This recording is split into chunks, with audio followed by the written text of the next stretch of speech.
Dios les bendiga, hermanos, hermanas. Qué lindo verles en la casa del Señor. ¿Sabe? Una de las características del cristiano es que ama la casa del Señor. Una de las características del cristiano es que ama la casa del Señor. Ama su obra también. Y es muy interesante cuando alguien se convierte porque empieza a preguntar cosas que son parte de la vida del cristiano. Dice: pastor, ¿en qué puedo servir? ¿Qué puedo hacer en la iglesia? Déjeme barrer. Bueno, esa es una. La otra es cuando hay bautismos. Cuando hay bautismos, yo quiero bautizarme y está deseando que lo echen al agua, ¿verdad? Es una cosa así. La otra es, ¿cómo es el asunto de la ofrenda aquí? ¿Cómo es? ¿Qué es lo que yo tengo que hacer? Algunos me han llegado a preguntar: pastor, ¿cómo lo calculo? Y la otra es, están deseosos de venir al templo todas las veces que se pueda. Y por último, le andan hablando a todo el mundo de que ahora son cristianos. Qué lindo es ser cristiano, ¿verdad? Dicen que esa fama de medios locos que tenemos nos la hemos ganado bien, y creo que sí. Y si por esas cosas nos llaman locos, locos somos. Hermanos amados, abra su Biblia en Colosenses capítulo 3 y vamos a estar en Colosenses capítulo 3, el verso 15, solamente el verso 15. Esta es una carta preciosa, la palabra de Dios es preciosa, pero esta es una carta maravillosa. Y en el capítulo 2 vimos mucho acerca de teología y de cómo nosotros, gracias a Dios, podemos estar tranquilos porque el pecado ha sido vencido. La fuerza que tenía el pecado en nosotros ya no existe, ya no somos esclavos del pecado. También el enemigo ha sido vencido, recuerdan Colosenses 2:15, y también el mundo ha sido vencido y Satanás ha sido vencido. Nos dijo el Señor a través de su palabra que podemos estar tranquilos porque realmente no tenemos de qué preocuparnos con respecto a estas 4 fuentes de ataque: el pecado, la carne, Satanás, el mundo. Nosotros tenemos victoria en Cristo a través de la fe en Jesucristo. Y luego, cuando empezamos en el capítulo 3, y la semana pasada específicamente estuvimos hablando en el verso 14 de cómo debemos vestirnos como escogidos de Dios, santos y amados, de entrañable misericordia, de paciencia, ¿verdad? Todas estas cosas tienen un propósito. Cuando usted ve misericordia, entrañable misericordia, paciencia, no se refiere a su relación con Dios, se refiere a su relación con los demás mortales. Tiene que ver con las relaciones interpersonales, porque usted y yo tenemos que vestirnos de amor, que es el vínculo perfecto, decíamos la semana pasada. La entrañable misericordia y la paciencia, todo tiene que ver con los demás hermanos. Una parte importante de relacionarse con las demás personas es la paz interior. Donde no hay paz, no hay buenas relaciones. Y estos 2 versículos, 14 y 15 de Colosenses 3, tienen por objetivo llevarnos a esto, a que nosotros seamos gente que tiene buenas relaciones interpersonales basadas en nuestra fe en Jesucristo. ¿Ha notado usted cuando una persona no tiene paz interna? ¿Cómo habla? ¿Cómo a veces grita? ¿Cómo insulta? ¿Cómo aplasta a los demás? Recuerdo el caso de José, allá por Génesis 37, por ahí. Dios le da unos sueños a José y José empieza a contárselo a sus hermanos. Craso error, hermano. Entre otras cosas, dice la Biblia que el amor no es jactancioso. Cuando a usted Dios le da y usted empieza a rajar, le empieza a caer mal a los demás. Fijo, eso es así. Y le empezó a caer mal a sus hermanos. Y dice la Biblia que no podían hablarle pacíficamente. Porque cuando no hay paz en el corazón, usted no puede hablar pacíficamente. Bueno, nuestro texto de hoy dice, Colosenses 3:15, y la paz de Dios gobierne en vuestros corazones. A esa paz fuisteis también llamados en un solo cuerpo, y sed agradecidos. ¿Quiere cerrar sus ojitos? Vamos a orar. Señor, te ruego que tu misericordia sea conmigo y que me escondas detrás de ti, para que esta palabra permee en nuestros corazones y nos ayude a ser, Señor, mejores para tu honra y tu gloria. Que a través de nuestra vida podamos glorificar a Jesucristo con nuestras acciones. Ayúdanos a entender y a cambiar lo que haya que cambiar para honra y gloria de tu santo nombre, por Jesús. Amén. La paz de Dios. ¿Cómo se obtiene la paz de Dios? La paz de Dios solo se puede obtener mediante la conversión. Una persona que no ha nacido de nuevo no puede tener paz. Me llama mucho la atención cómo a veces nosotros queremos que una persona que no es cristiana se comporte como un cristiano. En realidad, hermanos, voy a regalarles un principio hoy que les va a servir para catalizar todo, casi todo en la vida que les queda. No se puede pedir agua a un pozo seco. No puedes sacar agua de un pozo seco. No puedes pedirle a un inconverso que se comporte como un cristiano. A veces viene una hermana preciosa de Dios a consejería con Tita y conmigo, y pastor, ya no puedo, mire, pasa esto, pasa lo otro, y yo le digo y yo le hablo y lo amenazo y lo boicoteo y lo soborno y todo lo que usted quiera, pero no cambia, nunca va a cambiar. El único que produce cambios permanentes en la vida de un ser humano es el Espíritu Santo. Y el Espíritu Santo los produce a partir de un nuevo nacimiento.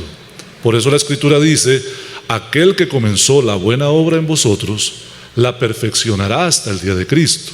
Quien hace la obra es el Espíritu Santo y la perfecciona hasta el día de Cristo. Pero ¿cómo puede una persona que no tiene el Espíritu Santo cambiar? Lo intenta. Hay muchas personas que lo intentan. Van a psicólogos. Los psicólogos les ayudan un poco a medio manejar la situación, pero no cambian. Simplemente disimulan, pero no cambian. La persona cambia cuando hay un nuevo nacimiento. Y cuando hay un nuevo nacimiento, hay una herencia que te dan de inmediato. Jesús dijo: mi paz les dejo, mi paz les doy. No como el mundo la da, yo se la doy. La paz es una herencia que usted recibe, un regalo que usted recibe en el momento en que usted se convierte. Y si usted era una persona que vivía en angustia, que vivía en preocupación, que vivía en temores, cuando usted viene a Cristo todo eso se va. Y es parte de esta locura de la que hablaba al principio, cuando la gente ve que usted y yo estamos en medio de la pandemia gozosos. Mientras todo el mundo está pensando en que se va a morir y que no quieren ni respirar, no quieren ni volver a ver a nadie, y ahora es tan terrible que si usted estornuda es como si sacaron a AK-47, ¿verdad? Todo el mundo lo vuelve a ver feo. Y si usted tose, la gente corre para atrás. No digo que no haya que cuidarse, pero el cristiano sabe que si se muere, va al cielo. Y el inconverso sabe que si se muere no tiene ni idea a dónde va. Y esa es la paz. La paz de Dios empieza con el nuevo nacimiento. Por eso Romanos 5:1, si quiere puede ir ahí para leerlo, dice: justificados pues por la fe, tenemos paz para con Dios, por medio de nuestro Señor Jesucristo. La paz de Dios empieza cuando usted se pone en paz con Dios. Y la paz de Dios de la que está hablando aquí el apóstol Pablo, que debe gobernar nuestros corazones, empieza cuando usted se pone en paz con Dios. ¿Y cómo nos ponemos en paz con Dios? Por medio de la fe en nuestro Señor Jesucristo. Es cuando nosotros reconocemos que somos pecadores y que el pecado nos tiene alejados de Dios, y que el pecado provoca una enemistad de nosotros con Dios, y que no hay forma de resolverlo. Usted no puede ser tan bueno como llegar a la presencia del Señor y decirle: yo soy bueno, acépteme. Mire, yo tengo 2 días de no pecar. Porque en el momento que usted le diga eso al Señor, está pecando. Porque todos pecamos. La única forma de quitar esa enemistad, esa separación con Dios, es aceptando a Jesucristo como nuestro Señor y Salvador, poniendo nuestra fe en el sacrificio que hizo Jesús en la cruz del Calvario. Es la única forma en que usted y yo podemos entrar en reconciliación, en amistad con Dios. Y cuando hacemos eso, entonces la paz de Dios viene a nosotros. Ahora es muy interesante que teniendo la paz de Dios por haber nacido de nuevo, muchas personas no viven en paz. Y no solamente ahora me refiero a los que no tienen a Cristo en el corazón, sino ahora me refiero a los que tienen a Cristo en el corazón. Estoy seguro que muchos de ustedes conocerán como yo gente que tiene a Cristo en el corazón, pero que no viven en paz. Viven angustiados, viven en problemas, viven preocupados, viven tensos. ¿Cómo se puede explicar eso? Bueno, hay dos formas en las que una persona puede vivir en angustia siendo cristiano. Una, que la hemos explorado mucho y que la exploraremos un poquito más hoy, es cuando se es un cristiano inmaduro. Un cristiano inmaduro es aquel cristiano que ciertamente va para el cielo, pero que no lee su Biblia. Entonces nunca conoce la palabra de Dios, no la lee. La Biblia es como una opción para su vida, no es algo que es parte de su vida. La oración también es opcional, ora algunas veces, otras veces no. Es capaz también de dejar de venir al templo por semanas, por meses y a veces por años. Ese es un cristiano que siendo cristiano es inmaduro, no ha entendido que la vida cristiana no se vive por sentimientos, sino por principios. ¿Qué significa eso? Que yo no voy al templo cuando siento. Yo voy al templo porque es mi deber como cristiano. Que yo no leo la Biblia cuando siento ganas de leer la Biblia, sino que es mi deber como cristiano leer las Sagradas Escrituras. Que yo no oro cuando tengo ganas o cuando no estoy cansado, sino que oro porque es mi deber como cristiano orar. Y esto, hermanos, es un cristiano inmaduro que vive en angustia porque al no tener la retroalimentación de la palabra de Dios, él no conoce las verdades eternas que le hacen tener paz. Pero, por ejemplo, esta verdad eterna: mi paz les dejo, mi paz les doy. La paz de Dios, dice la Escritura, ha sido derramada en nuestros corazones. Ya está ahí. Ahora, yo creo que hay tres niveles en los que se mueve el espíritu de un cristiano. Y hablo de su propio espíritu, no del Espíritu Santo. Yo creo que hay tres niveles donde se mueve el espíritu de un cristiano.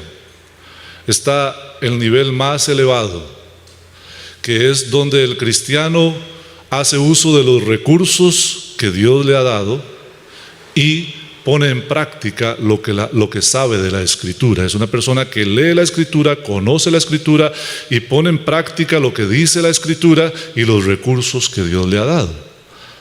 Está el segundo nivel, que es un cristiano que a veces hace uso de los recursos que Dios le ha dado y de lo que conoce en las Escrituras, y otras veces se deja llevar por las circunstancias. Y está el nivel más bajo, que ojalá no estemos ahí, que es cuando el cristiano no hace uso de los recursos que Dios le ha dado y no pone en práctica lo que dice la palabra, sino que vive más por lo que ve, por las circunstancias. Subió el dólar, qué terrible. Subieron los combustibles, qué barbaridad. Este gobierno es un desgobierno y nos tiene mal. ¿Cuántas veces han oído ustedes esos? O más bien he de decir, ¿en cuál gobierno no hemos escuchado eso? ¿Verdad? La gente de la oposición siempre dice que el gobierno que tenemos es el peor de la historia, y siempre lo han dicho. Y los que están en el gobierno dicen que son los mejores de la historia, y siempre lo han dicho. ¿Cuál es la verdad? Pues la verdad para un cristiano es que para él, independientemente de quién quede en el gobierno, independientemente de cuánto suban las cosas, él tiene confianza en que Dios va a cuidarlo. Y como conoce la Escritura que dice, no te dejaré y no te desampararé, vive tranquilo, vive en paz. Ahora, hermanos queridos, a veces tenemos las cosas y no las usamos, ¿verdad? Es tremendo. Si usted fuera dueño de un barco ahí que va por alta mar cantando canciones de Popeye, ¿ah? Que tiene una rueda así, con muchos picos, y hay alguien que lo va manejando, un barco. Y usted tuviera la oportunidad de contratar solo a uno de 2 capitanes. Entonces vienen y le presentan el currículum 2 personajes. Uno es prudente, es sensato, es sereno, es centrado y conoce el oficio. El otro conoce el oficio, pero tiene fama de que no es sensato, no es sereno, no es centrado. Cuando viene una dificultad, él empieza a darle vuelta a la ruedita esa para todo lado y luego para el otro lado a ver cómo, y el barco se hace así, y parece que se va a volcar. ¿A cuál elegiría usted? Es obvio. Yo por lo menos elegiría el primero. Así sucede con la paz de Cristo. Note que la paz de Cristo es una confianza que tenemos, basados en que conocemos el poder de Dios. También tiene que ver con una seguridad que viene de la convicción que nosotros tenemos del amor y del cuidado de Dios para nosotros. Eso nos da paz. Pero tiene que haber, antes de paz, convicción del amor y del cuidado del Padre Celestial para con nosotros. Y eso produce un estado permanente de gozo que no viene de otro lugar, sino de otra vez la convicción de que somos hijos de Dios, y que como somos hijos de Dios, como dice la Escritura en Romanos 8:31, si Dios es por nosotros, ¿quién contra nosotros? Si Dios es por nosotros, ¿quién contra nosotros?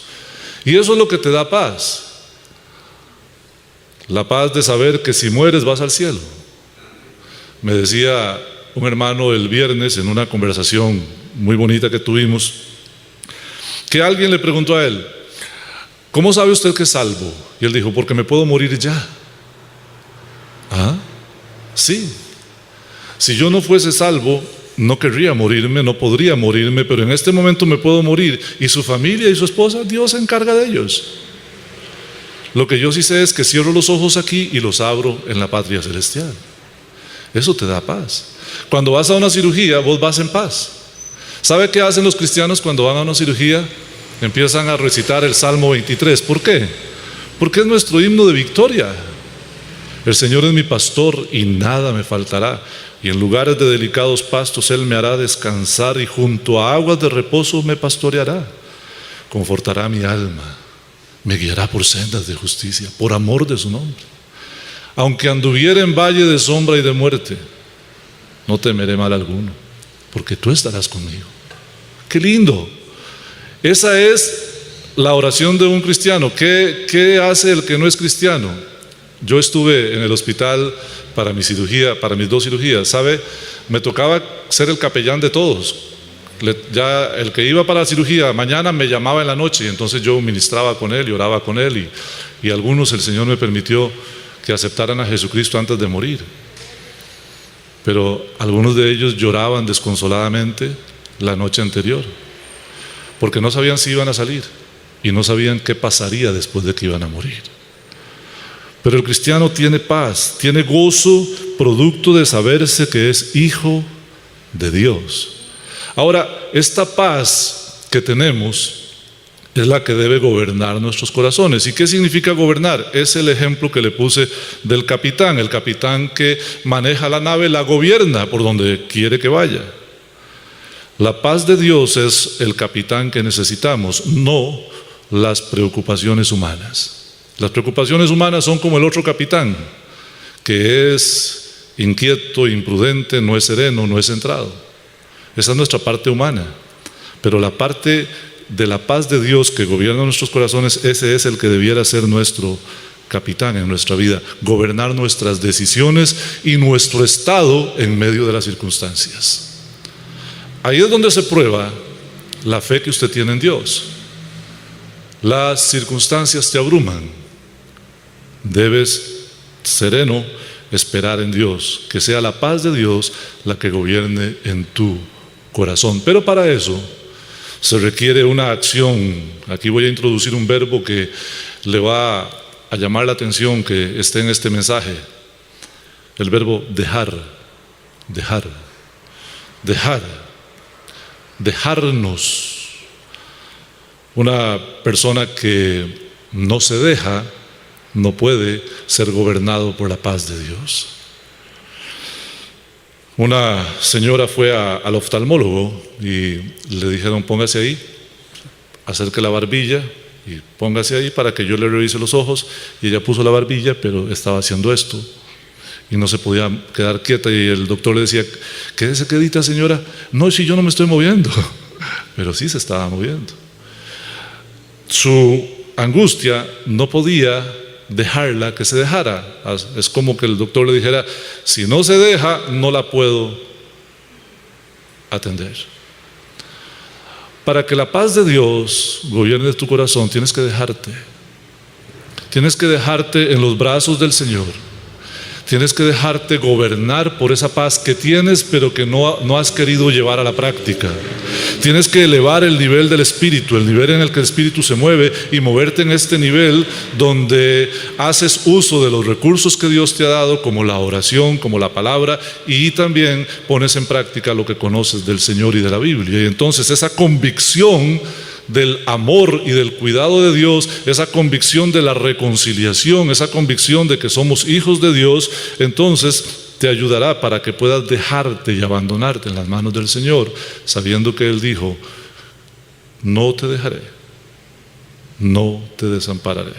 Hebreos 13, 5 y 6.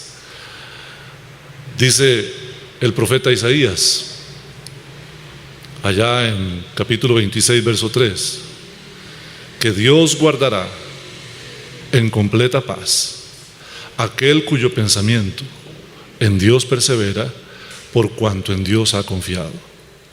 Mire, es un texto poderoso. Todos necesitamos paz, porque un día sí y otro también habrá de qué preocuparse. Las cosas de este mundo son reales. Un día faltará dinero, otro día faltará salud. Un día habrá conflictos con la familia, otro día habrá conflictos en el trabajo. X o Y, siempre habrá algo. Pero está en nosotros si dejamos que quien gobierna nuestro estado de ánimo sean las circunstancias o la paz de Dios. Ahora dice Isaías 26:3 que Él guardará en completa paz aquel cuyo pensamiento en Dios persevera. ¿Y por qué? Por cuanto en ti ha confiado. Cada vez más los cristianos deberíamos practicar la meditación. La meditación no es otra cosa que observar y considerar detenidamente un pensamiento. Es cuando usted toma la escritura y lee una frase, como lo que yo pongo todos los días para que usted memorice. Ojalá todos memorizaran un versículo al día, y usted lo ve y el versículo dice: encomienda a Jehová tu camino y confía en Él y Él hará. Salmo 37:5. Usted lo leyó y dice: ok, qué bien, qué bien, y se va. Es como si usted se para frente al espejo y se peina, y después trate de recordar cómo se ve usted en el espejo, a ver cuál lo logra. No lo logras. Cuando te ves en el espejo te ves bien, pero cuando tratas de recordar cómo eras el que estaba en el espejo, no te acuerdas. Es lo mismo cuando lees un texto así de paso. Pero cuando usted cierra sus ojos, se sienta en un lugar y cierra sus ojos y dice: ok, encomienda a Jehová tu camino. Eso significa que yo debo orar y poner en manos de Dios todo lo que hago. ¿Y qué es todo lo que hago? Mi trabajo, mi familia, mis estudios, mis negocios. Ok, ¿qué más dice? Dice: confía en Él y Él hará. Confía en Él. ¿Qué significa confía en Él? ¿Debo dejar todo en manos de Dios? Porque eso es confianza. Y sigues con los ojitos cerrados pensando: y Él hará. ¿Qué significa? Que Dios se va a encargar del asunto. ¿Ves qué linda es la meditación? Cuando te levantas de ahí, te levantas con el corazón henchido de confianza. Pero cuando solo lees, a veces ni recuerdas el texto. Por eso Isaías 26:3 dice: Él guardará en completa paz aquel cuyo pensamiento en Dios persevera por cuanto en ti ha confiado. Eso significa, hermanos, que la paz de Dios gobierne en vuestros corazones. Luego dice el texto, a esa paz fuimos llamados en un solo cuerpo. Cuando la Escritura habla de un solo cuerpo y que hemos sido llamados a ese solo cuerpo, ¿a qué se refiere? Evidentemente a la iglesia. ¿Sabe, hermano? Una contradicción es un cristiano metido en su casa. Es una contradicción. Es un poquito también de egocentrismo. Hay gente que viene a la iglesia solo si se siente bien, solo si le gusta el culto. ¡Qué equivocados están! Uno, cuando viene al culto, a lo que viene es a rendir culto a Dios, y por eso se llama culto, porque a lo que venimos es a rendirle culto a Dios. Cuando yo me alisto en mi casa para venir a la casa del Señor, ya estoy empezando el culto, porque estoy diciéndole a mi cuerpo, a mi persona, que vamos a ir a adorar a Dios. Y no venimos a adorar a Dios porque nosotros seamos dignos, sino porque Él es digno. Y esa es la razón por la que el cristiano va al templo. Y por toda la Escritura está el mandamiento del Señor de que hay que ir al templo. Desde el Antiguo Testamento había un tabernáculo de reunión, hubo un templo, y el Señor dice, irás al lugar que Jehová tu Dios designe para que le adores. Ahí está. Y en el Nuevo Testamento hasta el mismo Jesús iba al templo. Algunos se creen tal vez más espirituales que Jesús, quedándose en la casa. Qué interesante.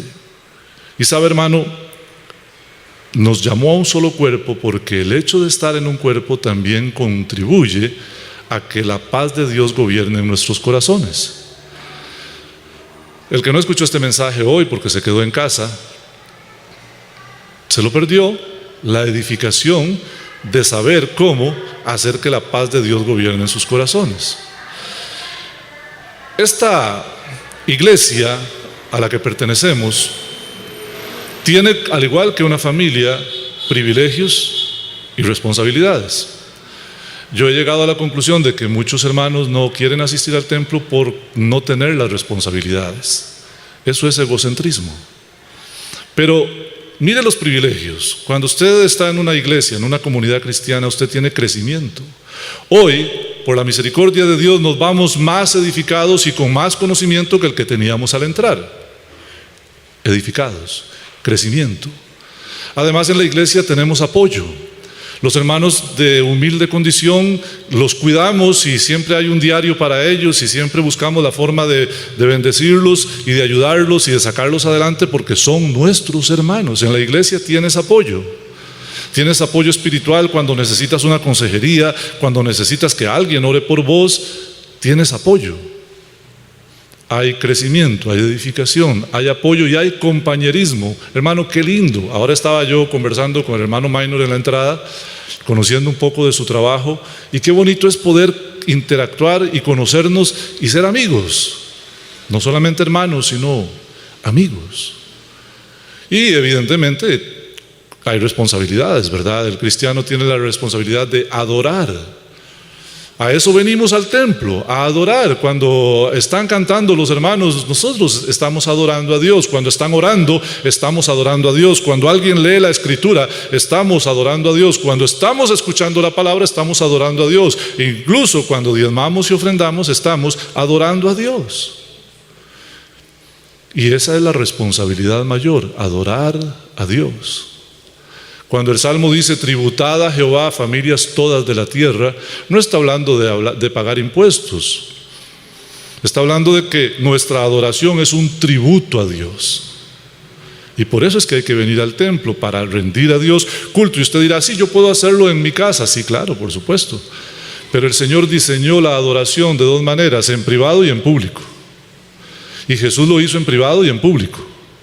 Pablo lo hizo en privado y en público. Pedro lo hizo en privado y en público. Juan también. Pedro y Juan, capítulo 3 del libro de los Hechos, subían juntos a la hermosa para la hora de la oración. Fíjate, los apóstoles iban a la iglesia.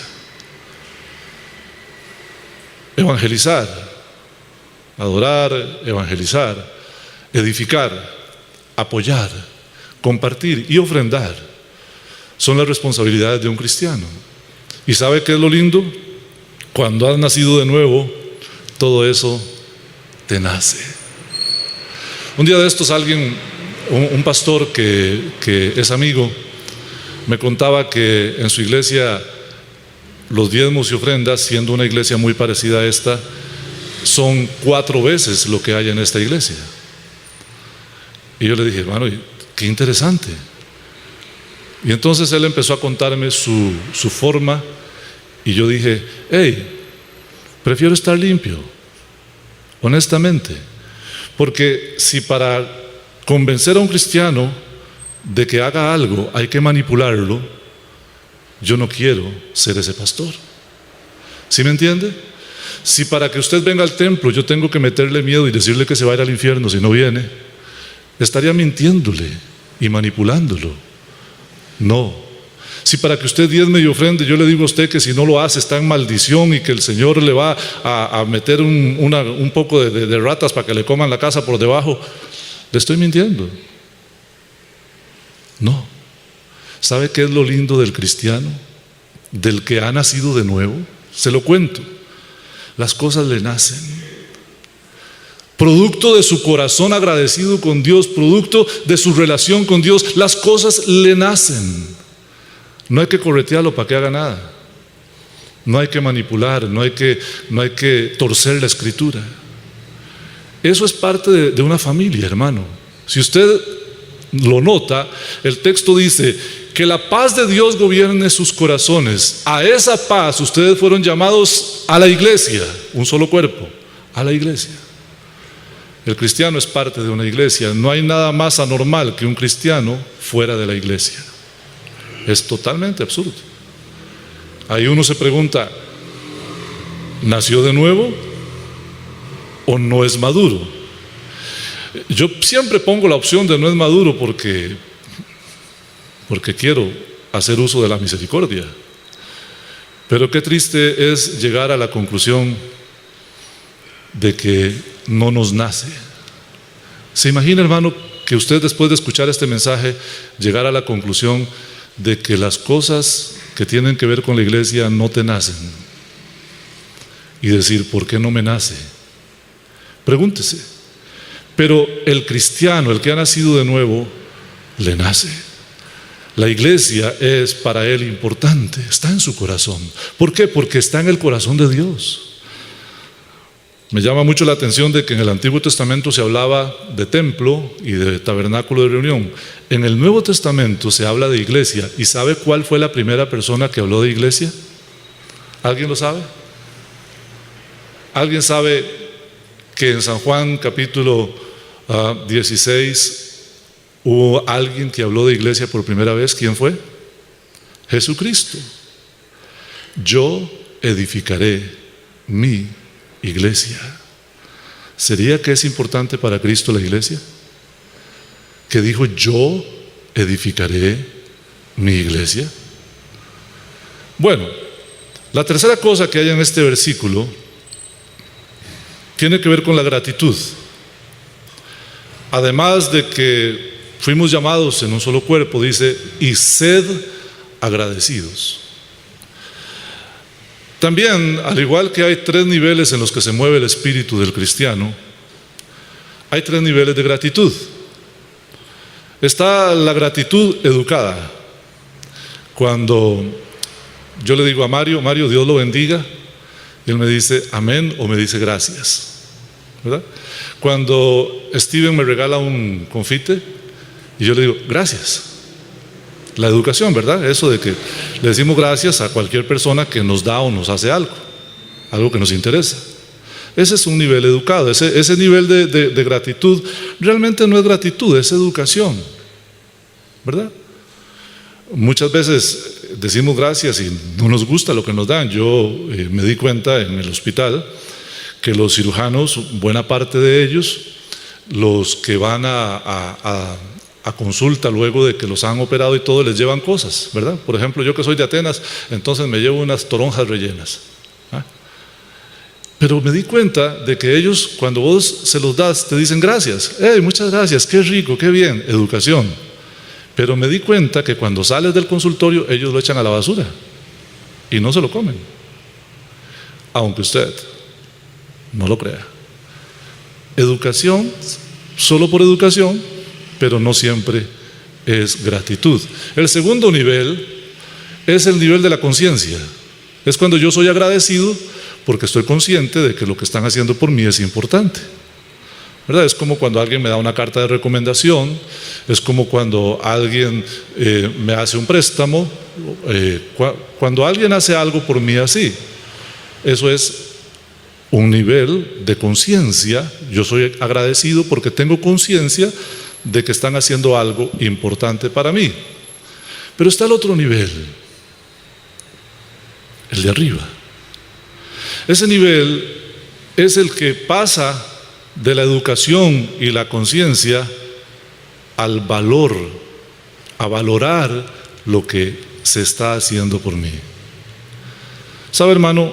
Cuando aquí el apóstol dice, y sed agradecidos, está terminando una sección que viene desde el capítulo 1, donde nos ha hablado de la obra de Cristo a nuestro favor. Muchas personas no tienen conciencia de la obra de Cristo. Muchos cristianos dan por sentado que son cristianos y que Cristo los salvó y aleluya, voy para el cielo y punto. Es como dar gracias por un confite. Y viven despreocupados de la obra de Dios, viven despreocupados de la gracia de Dios, viven despreocupados de las disciplinas cristianas. Son aquellos que no leen la palabra, no oran, no van al templo, no testifican, viven su vida, dicen soy cristiano, pero en realidad están al mínimo, están al mínimo, ojalá con el menor esfuerzo posible.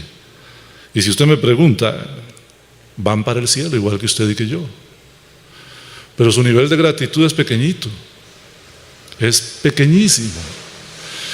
Luego está el cristiano, este cristiano que sí tiene el valor de Dios, que sí dice, yo he meditado profundamente en lo que significa mi salvación. Es el cristiano que entiende que lo que Cristo hizo en la cruz del Calvario no es una historia que nos cuentan cada Semana Santa. Es el cristiano que cuando está frente a la Santa Cena, al pan y al vino, se conmueve y hasta llora en la presencia del Señor, entendiendo que Cristo fue a la cruz del Calvario para salvarlo de la condenación cuando no tenía ninguna oportunidad, porque ninguno de nosotros puede ser tan santo que pueda llegar delante de Dios y decirle, Señor, sálvame. Puedo ser salvo porque yo no peco, porque soy bueno, porque no le hago daño a nadie. Es aquel que sabe que nunca podrá ser bueno como para merecer la gloria, que está agradecido con el Señor porque lo rescató de la condenación eterna, porque sabe que iba para el infierno y que sin Cristo al infierno iría, que está agradecido con Dios porque sabe que estaba muerto y que ahora tiene al Espíritu Santo morando dentro de él, y para él eso es importante porque el Espíritu Santo de Dios es el que lo vivifica, porque es el mismo Espíritu que levantó a Cristo de entre los muertos. Es aquel que sabe que estaba perdido en el mundo pero que ahora tiene una familia. ¿Y qué es esta familia? Ponga 4 inconversos alrededor de una mesa y escuche su conversación. ¿Cuál es su conversación? Chistes de doble sentido, hablar sobre sexo, hablar sobre fútbol, hablar sobre política, maldecir, decir palabrotas. Un día de estos empecé a escuchar un podcast y tuve que quitarlo porque 4 muchachos entrevistando a otro señor y las palabras eran demasiado fuertes y para ellos es natural. Ponga a 4 cristianos alrededor de una mesa. Esa es nuestra familia. Tenemos en común, y eso es lo que hablamos de Cristo, hablamos del Espíritu Santo, hablamos de Dios, hablamos de la palabra, hablamos de la iglesia, hablamos del perdón, hablamos de las cosas de Dios, hablamos del cielo. Ponga a un cristiano con 3 personas que no son cristianas en una mesa. Para él será un sufrimiento y para ellos será sufrimiento también. No hay congruencia, no hay coincidencia, pero usted y yo, cuando entendemos que hemos sido incluidos en la familia de Dios, estamos agradecidos. ¿Cómo me goza verles en la casa del Señor, hermanos? Y me aflige no verlos, a los que no veo. Pero qué lindo es saber que tenemos una familia que nos apoya, que nos podemos compartir juntos, que somos uno y otro iguales delante de Dios. Y sabe, quizá hay algo que a todos nos conviene meditar esta mañana también. Ese nivel de gratitud elevado tiene que ver también cuando usted ha meditado profundamente en el amor, el cuidado y la protección de Dios. No hay una sola persona aquí en esta mañana que no tenga más de lo que necesita y más de lo que merece. No hay en esta sala una sola persona que no tenga un poquito más de lo que necesita y muchísimo más de lo que merece. Que su misericordia ha sido con nosotros tan grande que no nos ha dado lo que merecemos, sino lo que no merecemos. Por eso es que dice: sed agradecidos. Quiera Dios que hoy elevemos el nivel en que se mueve nuestro espíritu para poder que la paz de Dios gobierne nuestros corazones. Quiera el Señor que hoy también elevemos nuestro nivel de gratitud, producto de la meditación de la palabra de Dios y de las grandes bendiciones que Dios nos ha dado.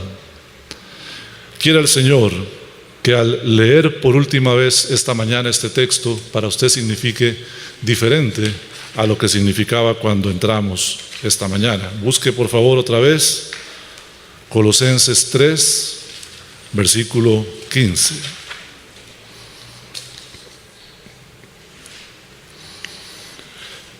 Y la paz de Dios gobierne en vuestros corazones, a la que asimismo fuisteis llamados también en un solo cuerpo, y sed agradecidos.